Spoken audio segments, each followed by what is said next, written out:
یہ کہانی حاجی محمد خان کی ہے جو پاکستان کے شمالی علاقوں بالاکوٹ کے ایک دور دراز گاؤں میں رہتے تھے۔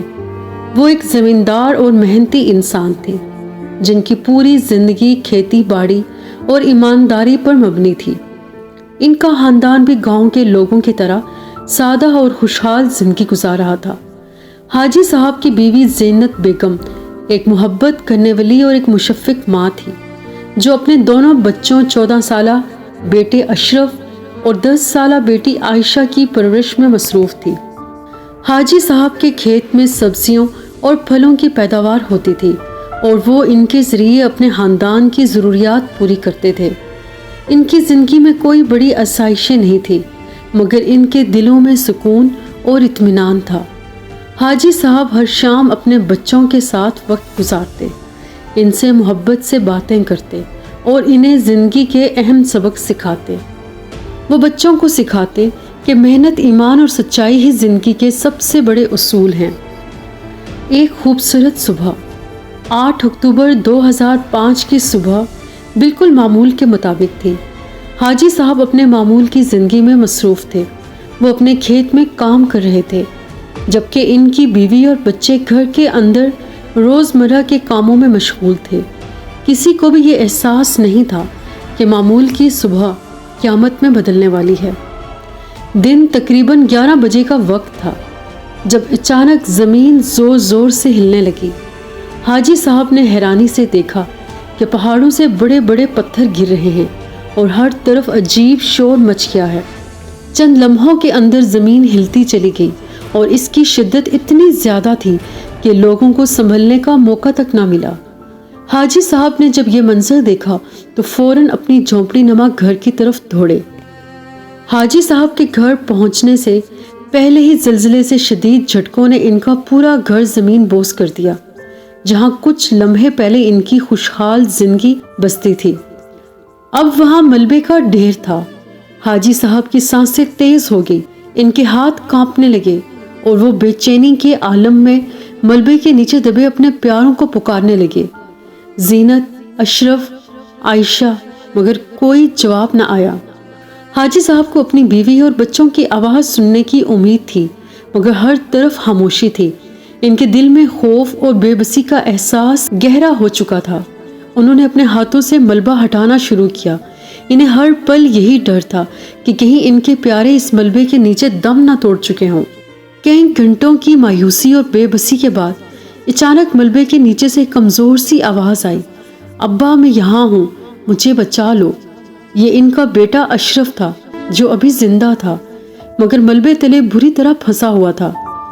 اشرف کی آواز سن کر حاجی صاحب کے دل میں ایک امید کی کرن جاگ اٹھی۔ وہ ایک نئی طاقت سے ملبہ ہٹانے لگے۔ ان کا جسم تھک چکا تھا لیکن بیٹے کو زندہ دیکھنے کی چاہت نے انہیں قوت دی۔ اشرف کی آواز کبھی تیز اور کبھی مدھم ہو جاتی تھی۔ وہ کہہ رہا تھا، ابا مجھے سانس لینے میں مشکل ہو رہی ہے، مجھے یہاں سے نکالو۔ حاجی صاحب کے ہاتھ کانپ رہے تھے۔ وہ پورے زور سے ملبہ ہٹانے کی کوشش کر رہے تھے مگر ملبے کی موٹائی اور بوجھ نے ان کی محنت کو ناکام بنا دیا۔ وقت گزرتا جا رہا تھا اور حاجی صاحب کی طاقت جواب دینے لگی تھی۔ اشرف کی آواز آہستہ آہستہ مدھم ہونے لگی۔ حاجی صاحب کو احساس ہو رہا تھا کہ ان کا بیٹا شاید زیادہ دیر تک زندہ نہ رہے۔ اشرف نے ایک آخری بار کہا، ابا مجھے معاف کر دینا، میں آپ کو مایوس کر گیا۔ یہ اشرف کے آخری الفاظ تھے اور پھر ایک گہری خاموشی چھا گئی۔ حاجی صاحب بے بسی کی انتہا پر پہنچ چکے تھے۔ انہوں نے اپنی زندگی میں کبھی اتنی بے یار و مددگار حالت نہیں دیکھی تھی۔ ان کے ہاتھ ملبے پر پڑے رہے مگر وہ کچھ بھی کرنے کے قابل نہیں رہے۔ ان کے دل میں درد کی ایک گہری لہر دوڑ گئی۔ ایک باپ کے لیے اپنے بیٹے کو اس طرح مرتے ہوئے دیکھنا دنیا کا سب سے بڑا عذاب تھا۔ اشرف کے موت کے بعد بھی حاجی صاحب کی محنت ختم نہیں ہوئی۔ وہ اپنے ہاتھوں سے مزید ملبہ ہٹاتے رہے تاکہ اپنی بیوی اور بیٹی کو تلاش کر سکیں۔ جب وہ ملبے کے ایک بڑے حصے تک پہنچے تو انہوں نے زینت بیگم اور عائشہ کو دیکھا۔ زینت بیگم اپنی بیٹی کو گلے لگائے ہوئے تھی جیسے وہ آخری لمحے تک اسے بچانے کی کوشش کر رہی ہو۔ دونوں کے بے جان جسم دیکھ کر حاجی صاحب کی دنیا اجڑ چکی تھی۔ حاجی صاحب نے اس سانحے کے بعد گاؤں میں رہنا جاری رکھا، مگر ان کی زندگی اب ختم ہو چکی تھی۔ وہ ایک زندہ لاش بن چکے تھے، جن کے دل میں صرف ماضی کی یادیں اور اپنوں کے بچھڑنے کا غم تھا۔ ہر روز وہ اپنے کھنڈر بنے گھر کی طرف دیکھتے اور انہیں یہ احساس ہوتا کہ زندگی کتنی غیر یقینی اور ناپائیدار ہے۔ یہ کہانی صرف حاجی صاحب کے خاندان کی نہیں، بلکہ ہزاروں ایسے خاندانوں کی ہے جن کی زندگی اس زلزلے میں تباہ ہو گئی۔ یہ کہانی ہمیں یاد دلاتی ہے کہ قدرت کی طاقت کے سامنے ہم کتنے بے بس ہیں، اور ہمیں اپنے پیاروں کی قدر کرنی چاہیے، کیونکہ زندگی کی کوئی ضمانت نہیں۔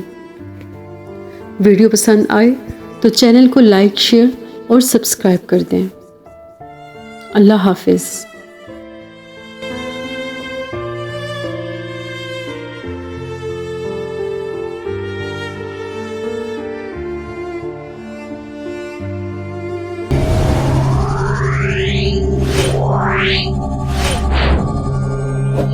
Wow.